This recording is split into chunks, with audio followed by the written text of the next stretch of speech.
नमस्कार दोस्तों, आप समस्त श्रोतागण का आपके YouTube चैनल जीवन अमृत पर हार्दिक अभिनंदन है। आज की वीडियो में आप श्रवण करेंगे संतोषी माता व्रत कथा का। आइए आज की कथा आरंभ करती हूँ। आप सबसे एक ही अनुरोध है कि कथा का श्रवण संपूर्ण करें ताकि इसका भी आपको कुछ लाभ मिल सके। एक नगर में एक बुढ़िया रहती थी। उसके 7 बेटे थे। 6 कमाने वाले थे जबकि एक निकम्मा था। बुढ़िया 6 बेटों की रसोई बनाती थी, भोजन कराती और उनसे जो कुछ जूठन बच जाता वो 7वें को दे देती थी। एक दिन वह पत्नी से बोला, देखो मेरी माँ को मुझ पर कितना प्रेम है। वह बोली, क्यों नहीं, सबका जूठा जो आपको खिलाती है। वह बोला, ऐसा नहीं हो सकता है, मैं जब तक अपने आँखों से ना देख लूँ मान नहीं सकता। बहू हंसकर बोली, देख लोगे तो मानोगे ना। कुछ दिन बाद त्योहार आया। घर में 7 प्रकार के भोजन और चूरमे के लड्डू बने। वह जांचने को सिर दुखने का बहाना कर पतला वस्त्र सिर पर ओढ़े रसोई घर में सो गया। वह कपड़े में से सब देखता रहा। 6 भाई भोजन करने आए। उसने देखा कि माँ ने उनके लिए सुंदर आसन बिछा नाना प्रकार की रसोई परोसी और आग्रह करके उन्हें जमाया। वह देखता रहा। 6 भोजन करके उठे तब माँ ने उनकी जूठी थालियों में से लड्डुओं के टुकड़े उठाकर एक लड्डू बनाया। जूठन साफ कर बुढ़िया माँ ने उसे पुकारा। 6 भाई भोजन करके गए, अब तू ही बाकी है, उठ, तू कब खाएगा। वह कहने लगा, माँ मुझे भोजन नहीं करना, मैं परदेश जा रहा हूँ। माँ ने कहा, कल जाता हो तो जा, आज चला जा। वह बोला, हाँ आज ही जा रहा हूँ। यह कहकर वह घर से निकल गया। 7वें बेटे का परदेश जाना था कि उसको अपनी पत्नी याद आ गई। वह गौशाले में उपले थाप रही थी। वहां जाकर बोला, हम जावे परदेश आवेंगे कुछ काल, तुम रहियो संतोष से धर्म अपनों को पाल। वह बोली, जाओ पिया आनंद से, हमारो सोच हटाए, राम भरोसे हम रहे, ईश्वर तुम्हें सहाय। 2 निशानी आपन देखूं धीरू में धीर, सुधीमती हमारी बिसारियो, रखियो मन गंभीर। वह बोला, मेरे पास तो कुछ नहीं, यह अंगूठी है, सो ले लो और अपनी कुछ निशानी मुझे दे दो। वह बोली, मेरे पास क्या है, यह गोबर भरा हाथ। यह कहकर उसके पीठ पर गोबर के हाथ की थाप मार दी। वह चल दिया। चलते हुए चलते दूसरे देश पहुंचा। वहां एक साहूकार की दुकान थी। वहां जाकर कहने लगा, भाई मुझे नौकरी पर रख लो। साहूकार को जरूरत थी, बोला रह जा। लड़के ने पूछा, तनख्वाह कितना दोगे। साहूकार ने कहा, काम देखकर दाम मिलेगा। साहूकार की नौकरी मिली। वह सुबह 7 बजे से 10 बजे तक नौकरी करने लगा। कुछ दिनों में दुकान का सारा लेन देन, हिसाब किताब, ग्राहकों को माल बेचना, सारा काम करने लगा। साहूकार के साथ 8 नौकर थे। वे सब चक्कर खाने लगे, यह तो बहुत होशियार है। सेठ ने भी काम देखा और 3 महीने में ही उसे आधे मुनाफे का हिस्सेदार बना दिया। वह कुछ वर्ष में ही नामी सेठ बन गया और मालिक सारा कारोबार उस पर छोड़कर चला गया। पति की अनुपस्थिति में सास जो है उसकी पत्नी पर बहुत ही दुख और अत्याचार करने लगी। सारी गृहस्थी का काम करा के उसे लकड़ी लेने जंगल में भेजती। इस बीच घर के आटे से जो भूसी निकलती उसकी रोटी बनाकर रख दी जाती और फूटे नारियल की नारेली में पानी। और एक दिन वह लगाने जा रही थी। रास्ते में बहुत सी स्त्रियां संतोषी माता का व्रत करती दिखाई दी। वह वहां खड़ी होकर कथा सुनने लगी और पूछा, बहनों तुम किस देवता का व्रत करती हो और उसके करने से हमें क्या फल प्राप्त होता है। यदि इस व्रत का विधान मुझसे समझा कर कहोगी तो मैं भी तुम्हारा बड़ा एहसान मानूंगी। तब उनमें से एक स्त्री बोली, सुनो, यह संतोषी माता का व्रत है। इसके करने से निर्धनता, दरिद्रता का नाश होता है और जो कुछ मन में कामना हो सब संतोषी माता की कृपा से पूरी हो जाती है। तब उसने उससे व्रत की विधि पूछी। भक्त स्त्री बोली, 1.25 आने का गुड़ चना लेना, इच्छा हो तो 5.25 आने का लेना या 1.25 रुपये का ही लेना, जैसी तुम्हारी इच्छा उसके अनुसार लेना। बिना परेशानी और श्रद्धा व प्रेम से जितना भी बन पड़े सवाया लेना। प्रत्येक शुक्रवार को निराहार रहकर कथा सुनना। इसके बीच क्रम टूटे नहीं, लगातार नियम का पालन करना। सुनने वाला कोई ना मिले तो घी का दीपक जलाकर उसके आगे या जल के पात्र को सामने रखकर कथा कह देना। जब कार्य सिद्ध न हो नियम का पालन करना। और कार्य सिद्ध हो जाने पर व्रत का उद्यापन करना।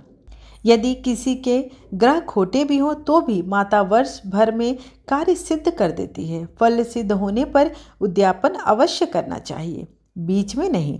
उद्यापन में 2.5 सेर आटे का खाजा तथा इसी परिमाण में से खीर तथा चने का साग करना।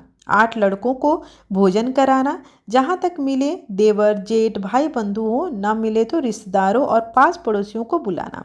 उन्हें भोजन करा यथाशक्ति दक्षिणा देकर माता का नियम पूरा करना। उस दिन घर में खटाई न खाना। यह सुन बुढ़िया के लड़के की बहू चल दी। रास्ते में लकड़ी के बोझ को बेच दिया और उन पैसों से गुड़ चना ले माता के व्रत की तैयारी कर आगे चली और सामने मंदिर देखकर पूछने लगी, यह मंदिर किसका है? सब कहने लगे, माता संतोषी का मंदिर है। यह सुनकर माता के मंदिर में जाकर चरणों में लौटने लगी। दीन हो वह विनती करने लगी, माँ मैं निपट अज्ञानी हूँ, व्रत के कुछ भी नियम नहीं जानती, मैं दुखी हूँ। हे माता जगत जननी, मैं तेरा दुख दूर कर, मैं तेरी शरण में हूँ। माता को दया आई। एक शुक्रवार बीता कि दूसरे को उसके पति का पत्र आया और तीसरे शुक्रवार को उसका भेजा हुआ पैसा पहुँचा। यह देख जेठ जेठानी मुँह सिकोड़ने लगी। लड़के ताने देने लगे। काकी के पास पत्र आने लगे, रुपया आने लगा, अब तो काकी की खातिर बढ़ेगी। बेचारी सरलता से कहती, भैया कागज आवे रुपया आवे, हम सब के लिए अच्छा है। ऐसा कहकर आंखों में आंसू भरकर संतोषी माता के मंदिर में आ मातेश्वरी के चरणों में गिरकर रोने लगी। माँ मैंने तुमसे पैसा कब मांगा है? मुझे पैसे से क्या काम है? मुझे तो अपने सुहाग से काम है। मैं तो अपने स्वामी के दर्शन मांगती हूँ। तब माता ने प्रसन्न होकर कहा, जा बेटी तेरा स्वामी आएगा। यह सुनकर खुशी से बावली होकर घर में जाकर काम करने लगी। अब संतोषी माँ विचार करने लगी, इस भोली पुत्री को मैंने कह तो दिया कि तेरा पति आएगा, लेकिन कैसे? वह तो इसे स्वप्न में भी याद नहीं करता। उसे याद दिलाने को मुझे ही कुछ करना पड़ेगा। इसी तरह माता जी ने उस बुढ़िया के बेटे के पास जाकर स्वप्न में प्रकट होकर कहने लगी, साहूकार बेटे सो रहा है या जागता है? वह कहने लगा, माता सोता भी नहीं जागता भी हूँ, कहो क्या आज्ञा है? माँ कहने लगी, तेरे घर और कुछ है कि नहीं? वह बोला, मेरे पास सब कुछ है, माँ बाप है, बहू है, क्या कमी है? माँ बोली, भोले पुत्र तेरी बहू घोर कष्ट उठा रही है, तेरे माँ बाप उसे परेशानी दे रहे हैं, वह तेरे लिए तरस रही है, तू उसकी सुध ले। वह बोला, हाँ माताजी यह तो मालूम है, परंतु जाऊं तो कैसे? परदेश की बात है, लेन देन का कोई हिसाब नहीं है, कोई जाने का रास्ता नहीं जाता, कैसे चला जाऊं? माँ कहने लगी, मेरी बात मान, सवेरे नहा धोकर संतोषी माता का नाम ले, घी का दीपक जला, दंडवत कर दुकान पर बैठ जा। देखते देखते सारा लेन देन चुक जाएगा, जमा कर माल बिक जाएगा, सांझ होते होते धन का भारी ढेर लग जाएगा। अब बूढ़े की बात मानकर वह नहा धोकर संतोषी माता को दंडवत घी का दीपक जलाकर दुकान पर जा बैठा। थोड़ी देर में देने वाले रुपया लाने लगे, लेने वाले हिसाब लेने लगे। कोठे में भर सामान के खरीदार नगद दाम दे सौदा करने लगे। शाम तक धन का भारी ढेर लग गया। मन में माता का नाम लेकर चमत्कार देख प्रसन्न होकर घर ले जाने के वास्ते गहना कपड़ा सामान खरीदने लगा। यहाँ काम से निपट तुरंत घर को रवाना हुआ। उधर उसकी पत्नी जंगल में लकड़ी लेने जाती और लौटते वक्त माता जी के मंदिर में विश्राम करती। वह तो उसके प्रतिदिन रुकने का जो स्थान था। धूल उड़ती देख वह माता से पूछती, हे माता यह धूल कैसे उड़ रही है? माता कहती है, हे पुत्री तेरा पति आ रहा है, अब तू ऐसा कर, लकड़ियों के 3 बोझ बनाकर ले, एक नदी के किनारे रख, दूसरा मेरे मंदिर पर व तीसरा अपने सिर पर। तेरे पति को लकड़ियों का गट्ठर देख मोह पैदा होगा, वह यहाँ रुकेगा, नाश्ता पानी खाकर माँ से मिलने जाएगा। तब तू ये लकड़ियों का बोझ उठाकर जाना और चौक में गट्ठर डालकर जोर से आवाज़ लगाना, लो सासू जी लकड़ियों का गट्ठर लो, भूसी की रोटी दो, नारियल के खपड़े में पानी दो, आज मेहमान कौन आया है? माता जी से बहुत अच्छा कहकर वह प्रसन्न मन से लकड़ियों के 3 गट्ठर बनाई, एक नदी के किनार पर और एक माता जी के मंदिर पर रखा। सूखी लकड़ी देखकर इसकी इच्छा उत्पन्न हुई कि हम यहीं पर विश्राम करें और भोजन बनाकर खा पीकर गांव जाएं। इसी तरह रुककर भोजन बना विश्राम करके गांव को गया। सबसे प्रेम से मिला। उसी समय सिर पर लकड़ी का गट्ठर लिया वह उतावली सी जाती है। लकड़ियों का भारी बोझ आंगन में डालकर जोर से 3 आवाज़ देती है। लो सासू जी, लकड़ियों का गट्ठर लो, भूसी की रोटी दो, आज मेहमान कौन आया है।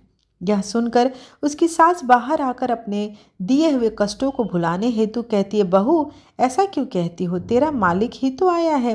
आ बैठ, मीठा भात खा, भोजन कर, कपड़े गहने पहन। उसकी आवाज़ सुन उसका पति बाहर आता है। अंगूठी देख व्याकुल हो जाता है। माँ से पूछता है, माँ यह कौन है। माँ बोली, डा यह तेरी बहू है। जब से तू गया है तब से सारे गांव में भटकती फिरती है, घर का काम काज कुछ करती नहीं, 4 पहर आकर खा जाती है। वह बोला, ठीक है माँ, मैंने इसे भी देखा और तुम्हें भी। अब दूसरे घर की चाबी दो, उसमें रहूँगा। माँ बोली, ठीक है, जैसी तेरी मर्जी। तब वह दूसरे मकान की 3री मंजिल का कमरा खोल सारा सामान जमाया। एक दिन में राजा के महल जैसा ठाट बाट बना दिया। अब क्या था, बहू सुख भोगने लगी। इतने में शुक्रवार आया। उसने पति से कहा, मुझे संतोषी माता के व्रत का उद्यापन करना है। पति बोला, खुशी से कर लो। वह उद्यापन की तैयारी करने लगी। जेठानी के लड़कों को भोजन के लिए कहने लगी। उन्होंने मंजूर किया, परंतु पीछे से जेठानी ने अपने बच्चों को सिखाया कि देखो, भोजन के समय खटाई मांगना, जिससे उसका उद्यापन पूरा ना हो। लड़के जिमने आए, खीर अपना खाना पेट भर खाया, परंतु बाद में खाते ही कहने लगे, हमें खटाई दो, खीर खाना हमको नहीं भाता, देखकर अरुचि होती है। वह कहने लगे, भाई खटाई किसी को नहीं दी जाती, यह तो संतोषी माता का प्रसाद है। लड़के उठ खड़े हुए, बोले, पैसा लाओ। भोली बहू कुछ जानती नहीं थी, उन्हें पैसे दे दिए। लड़के उसी समय हट करके इमली खटाई ले खाने लगे। यह देखकर बहू पर माताजी कुपित हो गई। राजा के दूत अब उसके पति को पकड़ कर ले गए। जेठ जेठानी मनमाने वचन कहने लगे, लूट लूट कर धन इकट्ठा कर लाया, अब सब मालूम पड़ जाएगा, जेल की मार खाएगा। बहू से यह सहन नहीं हुआ। रोती हुई माताजी के मंदिर गई, कहने लगी, हे माता, तुमने क्या किया। हंसाकर अब भक्तों को रुलाने लगी। माता बोली, बेटी तूने उद्यापन करके मेरा व्रत भंग किया। वह कहने लगी, माता मैंने कुछ अपराध नहीं किया, मैंने तो भूल से लड़कों को पैसे दिए थे, मुझे क्षमा करो, मैं तुम्हारा फिर से उद्यापन करूंगी। माँ बोली, अब भूल मत करना। वह कहती है, अब भूल नहीं होगी, अब बतलाओ वे कैसे आवेंगे। माँ बोली, जा पुत्री, तेरा पति मुझे रास्ते में आता मिलेगा। वह निकली राह में पति आता मिला। वह पूछी, कहाँ गए थे। वह कहने लगे, इतना धन जो कमाया है उसका टैक्स राजा ने मांगा था, वह भरने गया था। वह प्रसन्न हो बोली, भला हुआ, अब घर हो चलो। कुछ दिन बाद फिर शुक्रवार आया। वह बोली, मुझे फिर से माता का उद्यापन करना है। पति ने कहा, कहो। बहू फिर जेठ के लड़कों को भोजन को कहने गई। जेठानी ने 1-2 बातें सुनाई और सब लड़कों को सिखाने लगी, तुम सब लोग पहले ही खटाई मांगना। लड़के भोजन पहले कहने लगे, हमें खीर नहीं खानी, हमारा जी बिगड़ जाता है, पहले खटाई खाने दो। वह बोली, खटाई किसी को नहीं मिलेगी, आना हो तो आओ। वह ब्राह्मण के लड़के लाकर भोजन कराने लगी।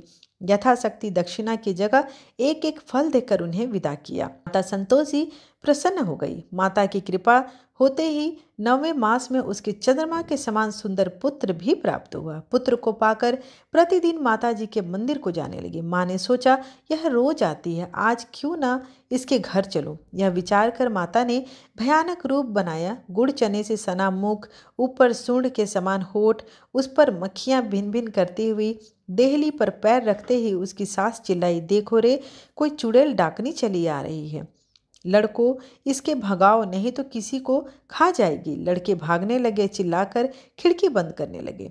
बहू रोशनदान में से देख रही थी, प्रसन्नता से पगली मन चिल्लाने लगी, आज मेरी माता जी मेरे घर आई है। वह बच्चे को दूध पीने से हटाते हुए, इतने में सास का क्रोध फट पड़ा। वह बोली, क्या उतावली हुई है, बच्चे को पटक दिया। इतने में माँ के प्रताप से लड़के ही लड़के नजर आने लगे। वह बोली, माँ मैं जिसका व्रत करती हूँ यह संतोषी माता है। सबने माता जी के चरण पकड़ लिए और विनती कर कहने लगी, हे माता, हम मूर्ख हैं, अज्ञानी हैं, तुम्हारे व्रत की विधि हम नहीं जानते, व्रत भंग कर हमने बड़ा अपराध किया है। जगमाता आप हमारा अपराध क्षमा करो। इस प्रकार माता प्रसन्न हुई। बहू को प्रसन्न हो, जैसा फल दिया वैसा माता सबको दे। जो भी इस कथा का श्रवण करता है या पढ़ता है, माता उसकी सारी मनोरथ पूर्ण करती है।